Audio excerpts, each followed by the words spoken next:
Coucou tout le monde, j'espère que vous allez bien. Bienvenue à cette nouvelle vidéo, bienvenue dans ce nouveau décor.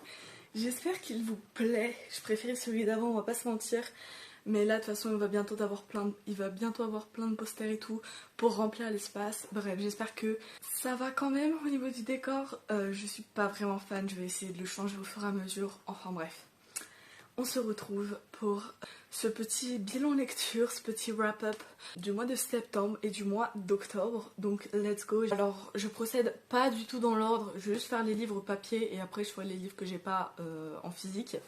Donc en premier temps on a Dans son silence de Alex Michaelides, donc autrement dit c'est la VF de The Silent Patient.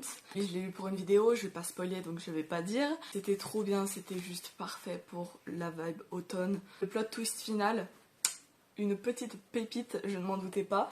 Et j'adore être surprise par les plot twists, surtout dans les thrillers, parce que souvent je les devine.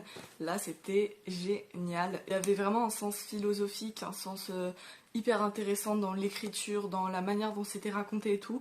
C'était hyper intéressant. Donc pour la petite histoire, on va suivre le psychothérapeute d'une femme qui a tué il y a 7 ans, je crois, son mari. Et donc, des années plus tard, on va suivre le psychothérapeute qui va nous raconter l'histoire et un peu ses entretiens avec elle et lui, son enquête de son côté, parce qu'évidemment, il va un peu enquêter et tout pour essayer de l'aider. Et donc, à la fin, on a un plot twist incroyable. Et moi, ce qui m'a choquée, c'est que je m'attendais à, du coup, à voir l'histoire de la femme, donc qui s'appelle Alicia. Et en fait, c'est vachement centré sur le psychothérapeute qui s'appelle Théo. Et donc, sa vie avec sa femme, sa relation amoureuse, sa relation dans sa vie, comment Alicia, elle a un impact dans sa vie et dans sa psychologie à lui. L'écriture, elle est trop bien, même en français. Vraiment, j'ai trop kiffé. Donc, ouais, un petit 5 étoiles parce que c'était trop bien. Ensuite, dans le même registre, on a A Good Girl's Guide to Murder. Lui, on ne le présente plus, il est présent partout sur la toile, je l'ai enfin lu, je vais bientôt lire le tome 2. Je suis trop contente de l'avoir lu, c'est pas du tout ce à quoi je m'attendais et franchement j'ai été agréablement surprise. Ensuite, Pippa Fitz a Moby qui va décider de réouvrir une cold case, donc une affaire fermée, résolue, oubliée. Enfin, elle va le réouvrir elle-même pour un projet pour l'école et donc du coup elle est persuadée que le meurtrier que la police a désigné comme coupable est en réalité innocent et donc elle va essayer de le prouver. En chemin, elle va rencontrer Ravi, donc qui est le frère du meurtrier et il va l'aider dans son enquête. Et elle va gérer l'enquête aussi, le lien avec sa famille, la manière dont ça impacte aussi son mental, etc. Et c'est super intéressant.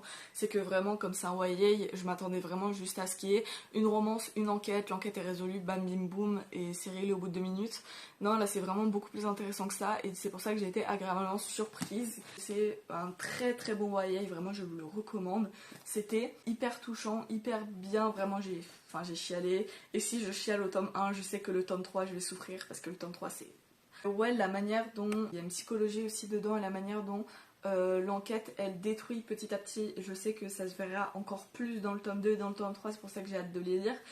La manière dont l'enquête, etc. et tout ça, ça fluctue vraiment sur sa vie et sur sa santé mentale. J'adore, c'était trop bien, beaucoup plus sombre que ce à quoi je m'attendais. Je crois que je lui ai mis un 4,50 à celui-là. Parce que un 4,25. Parce que voilà, c'était cool, c'est pas non plus parfait, mais un bon 4,25, franchement, c'est archi clean comme note. Ensuite, là, on change entièrement de registre. Il n'y a pas plus éloigné que ça. J'ai lu La prochaine fois que tu mordras la poussière de Payane Otis Pascott. Il faut savoir que j'ai regardé son spectacle en boucle et en boucle et en boucle sur Netflix parce que je suis fan de ce gars. Et du coup, dès qu'il a sorti son livre, bien évidemment, j'ai couru aller l'acheter, j'ai couru le lire. Donc c'est un peu une biographie donc qui raconte sa relation avec son père, ses relations amoureuses, ses relations avec lui-même, la découverte de lui-même, etc. Et c'était juste incroyable, j'en ai parlé avec mon cousin parce qu'il l'a lu. Et lui c'est pas du tout un grand lecteur, il lit pas du tout, il lit à peine des mangas, etc. Et il a kiffé, il est pas mal accro, il l'a toujours pas fini mais il kiffe. Et franchement ça prouve à quel point ce livre est juste merveilleux même pour les non-lecteurs. Payane Otis, il nous raconte son histoire avec vraiment une fluidité et surtout sans aucun filtre. Vraiment, il te parle comme s'il parlait à un proche à lui et il raconte juste son histoire pure et dure comme ça. Et ouais, tu suis vraiment le fil de ses pensées et tout. Pour le coup, t'as vraiment l'impression que t'es en pleine conversation avec un ami à toi. J'ai pas mal relate à des choses qu'il disait et c'est hyper intéressant pour la découverte de soi, etc. Vraiment, c'est un livre hyper doux et hyper complexe à la fois. J'ai même pas les mots en fait. J'y pense toujours, je l'ai fini à perpète et j'y pense toujours tous les jours. Donc vraiment lui incroyable, je lui ai mis un 5 étoiles, il vaut toutes les étoiles du monde, tous les cœurs du monde. Lisez-le, c'était toujours pas fait en plusieurs mois, ça se lit vite et c'est juste super addictif, c'est fluide, c'est vraiment vrai, puissant et sans filtre et c'est tout, il y a tout qui est dit dedans et c'est trop prenant en fait. Ensuite, il y a mon chat qui nous a rejoint, c'est génial. Ensuite, j'ai un livre de cours qui s'appelle Le Bouclier de Marie, que j'ai lu pour mon cours de littérature et qui était super intéressant. Donc ça parle tout simplement, je crois que c'est autobiographique, j'ai pas demandé à la prof parce que j'étais pas là quand elle a présenté le livre. D'ailleurs, je vais rencontrer l'autrice, j'ai super hâte. En fait, ça parle de la vie de Marie qui a été violée quand elle était petite par son cousin, il me semble, si je me souviens bien. Et donc on voit tout le long comment elle évolue, c'est assez court, ça va assez vite à lire. Et du coup on voit son bouclier qui se met en place pour essayer de la protéger donc dans sa tête. Donc elle est devenue amnésique, donc qu'est-ce que tu fais? Donc elle ne se souvient plus de l'événement, elle ne sait pas qu'elle a été violée. Et donc du coup on voit comment après elle évolue. Et c'est hyper puissant, hyper dur à lire, faut vraiment s'accrocher, surtout au début. Je l'ai mis 4 étoiles. Ensuite donc, pareil, un livre sur le même sujet, c'est The Way I Used to Be.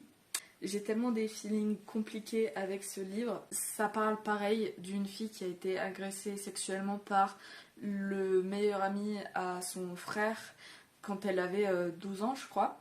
Et du coup on la voit grandir, vivre son lycée, etc. Donc on la voit à travers tout son lycée et comment elle gère ça, qui est une manière bien particulière de gérer ça. Moi ce livre il m'a surprise mais à un point inconditionnel, c'est pour ça que je lui ai mis 5 étoiles parce que il m'a trop choquée en fait, c'est pas du tout la résolution à laquelle je m'attendais, c'est-à-dire que justement ayant lu le bouclier de Marie juste avant, je m'attendais un peu au même fonctionnement et c'est ce que je vois dans beaucoup de livres où le personnage féminin s'est fait agresser sexuellement, c'est que après juste elle se renferme sur elle-même et elle n'arrive plus à être touchée, elle n'arrive plus à être des gens, etc. Et c'est beaucoup plus doux en fait, entre guillemets, hein, comme comportement, etc. Alors que là vraiment ça a été l'inverse, elle a fait que sortir, que voir des gens tout le temps pour essayer un peu d'oublier ça et de... Enfin, je ne saurais même pas comment expliquer pourquoi elle a fait ça, je le sais au fond de moi, c'est hyper compréhensible quand tu le lis, tu sais pourquoi elle fait ça, mais l'expliquer c'est super compliqué.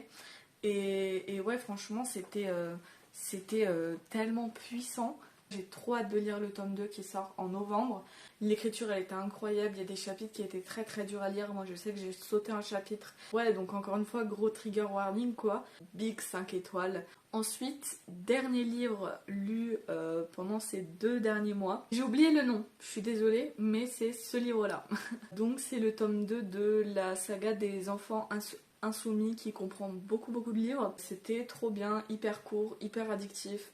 Ces personnages qui étaient dedans, je les adore, surtout Jack, ma femme. Dans le tome 2, avoir vraiment un livre entier sur elle. J'étais trop fan. Vraiment ça se lit tout seul, je crois que je l'ai mis à un 3,5, quelque chose comme ça. Parce que c'était vraiment cool, c'était vraiment chill, c'était parfait pour l'automne parce que vraiment surtout que ce soit le tome 1 ou le tome 2, les deux étaient parfaits pour l'automne avec l'ambiance et tout. Le résumé du tome 1, tout simplement, il y a un orphelinat avec des enfants tout simplement qui ont disparu pendant des années et des années tout simplement parce qu'ils ont trouvé une porte qui les a emmenés dans un autre monde qui leur convenait et dans laquelle ils se sont trouvé le bonheur, etc. absolu. Et puis la porte a marché dans l'autre sens, du coup ils sont rentrés dans notre monde et à partir de là ils n'ont pas réussi à reprendre une vie normale et du coup ils sont emmenés dans ce pensionnat là, donc avec tous les enfants comme eux. Dans ce pensionnat il va y avoir des meurtres Un petit groupe des enfants qui vont un peu chercher qui a fait ça, etc., tout en menant leur vie et en essayant bien sûr de gérer leur santé mentale, etc., et leur traumatisme. Donc vraiment le tome 2 était très différent. Ça se passe avant le tome 1, mais c'était tout aussi bien, voire meilleur, hein.